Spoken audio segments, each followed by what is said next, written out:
김용지 의원님 지적하셨듯이 여러 가지 지금 의문이 낳고 있는 상황입니다. 오늘 그 의문에 대해서 하나씩 짚어볼 텐데 정부의 이 판단에 대해서 갑론을박이 일고 있습니다. 찬성하시는 분들은 잘했다. 저런 흉악범 남으로 받아들여서 좋을 게 뭐 있냐.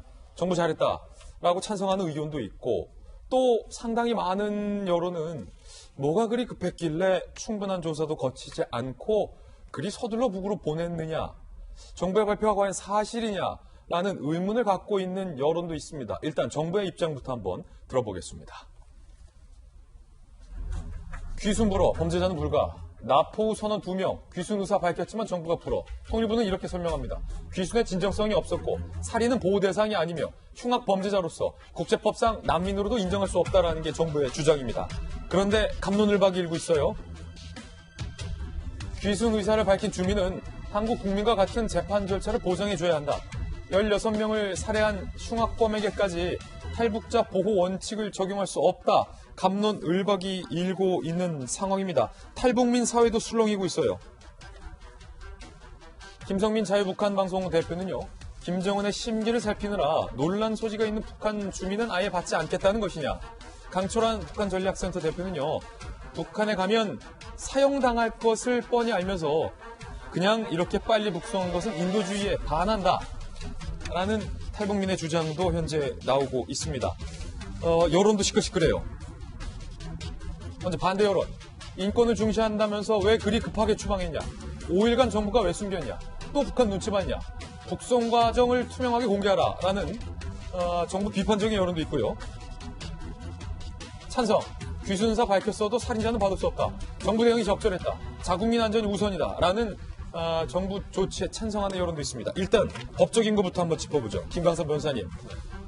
자, 이들이 과연 그날 밤 그 바다에서 정말로 망망대해 엔진음 소리도 들리지 않고 조용히 철썩철썩 파도 소리만 들리던 그날 한밤중에 깜깜한 칠흑 같은 밤에 16명을 살해하는 엽기적인 살인사건을 저질렀는지 여부를 규명하는 것은 이제 우리 정부의 몫이 되었는데 이들이 지금 돌아갔기 때문에 더 이상 조사는 할 수가 없게 됐어요. 자, 법적으로 귀순 의사를 밝힌 그리고 이 같은 엽기 살인을 저질렀다는 의혹을 받고 있는 북한 선원에 대해서 우리 정부가 우리 재판정에 세워서 조사하고 재판받게 할 수 있습니까?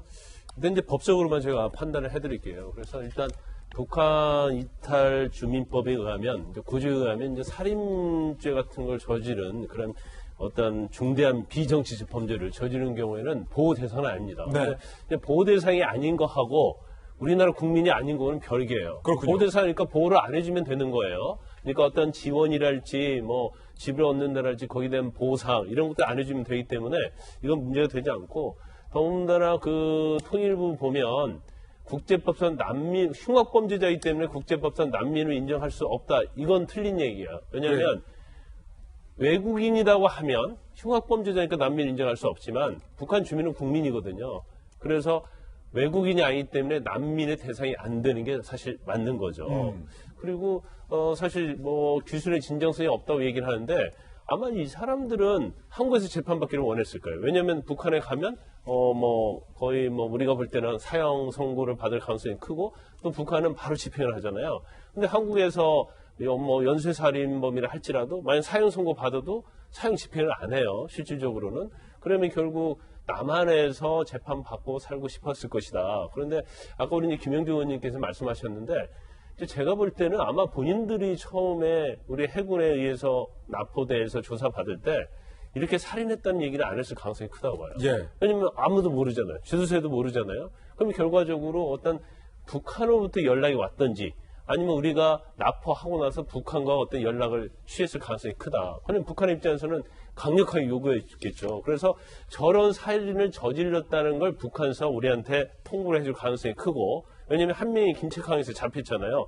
그러면 그걸 근거로 해서 아마 조사를 하면서 이제 저런 내용이 밝혀질 가능성이 크다고 보는데 원칙적으로 따지면 귀순을 하고 싶단 말이 정말 진정성이 있어 보일 가능성이 크다고 봐요. 그렇군요. 그럼 우리나라 국민이잖아요. 그러면 적어도 경찰이나 검찰의 조사를 받고 우리나라에서 재판을 받는 게 맞겠죠. 충분히 조사하고 재판도 받게 했어야 했다. 그렇죠. 그리고 저거 자체가 뭐 북한 영역에서 일어난 범죄이기 때문에 밝히기 어렵다 그러는데 사실 이제 공범이기 때문에 서로의 진술을 맞춰보면 어떤 보강 증거랄지 그거 하는데 문제가 없어요. 예. 더군다나 배가 있잖아요. 그 배 내에 어떤 살해의 흔적들이 남아있을 거거든요. 흉기가 됐건 아니면 피 같은 게 있었기 때문에 그걸 유죄받는 데 전혀 문제가 없어요. 그래서 좀 시간을 두고 한번 생각을 해봐야 하는데 아마 정부에서는 이제 북한과 관계, 저는 개인적으로 볼 때는 북한에서 강력히 요구했을 거라고 봅니다. 북한이 요구했을 것이다. 네, 그래서 그런 부분을 굉장히 신경을 써서 신속하게 북한으로 돌려보낸 것이 아닌가 싶습니다. 예, 이 국민들의 여론도 분분하죠, 허 소장님. 네, 상당히 분분합니다. 조금 전에 보셨던 것처럼 뭐 찬성하는 사람, 반대하는 사람들이 있습니다. 당연히 그럴 수밖에 없을 것 같아요. 분명히 저 보도 내에는 사실이 있었을 겁니다. 근데 그 사실을 어떻게 보도하느냐에 따라서 저희가 결정하는 게 달라지죠. 저희 아마 돌직구쇼를 보면서도 시청자들이 여러 가지 생각을 하실 것 같아요. 예를 들면 이런 거 있지 않습니까? 우리가 좀 관점을 바꿔서 영화를 보는데 주인공이 막 사람을 죽여요.